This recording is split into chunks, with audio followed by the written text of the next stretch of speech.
Pas Pampres Rusia berpayung, senyum terima hadiah dari Prabowo sebelum berpisah.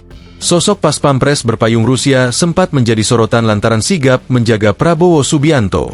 Video Pas Pampres berbadan tegap itu viral selama Prabowo menjalani kegiatan di Rusia. Ciri khasnya selain berbadan besar, yakni membawa payung hitam yang tertutup. Dia dipuji-puji karena selalu bergerak cepat dan terlihat begitu profesional melindungi Prabowo. Mulai dari membukakan pintu mobil, hingga mengawalnya berjalan.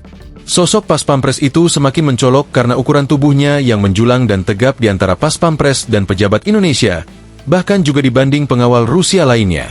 Menariknya, sebelum meninggalkan Rusia, Prabowo memberikan cindramata kepada orang yang selalu menjaganya di Rusia itu.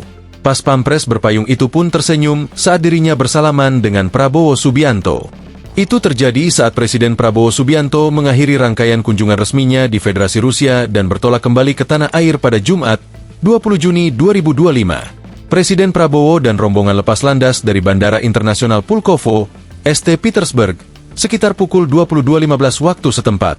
Setibanya di bandara, Presiden Prabowo disambut dengan pasukan jajar kehormatan.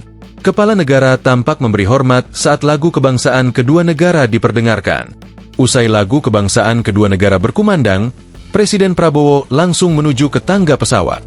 Di bawah tangga pesawat, Presiden Prabowo dilepas oleh sejumlah pejabat tinggi. Tidak hanya itu, Prabowo juga memberikan hadiah tidak terduga kepada Pas Pampres Rusia berbadan tinggi yang sigap mengawal Prabowo selama di Rusia. Tampak pria itu tersenyum melepas kepergian Prabowo naik tangga menuju pesawat.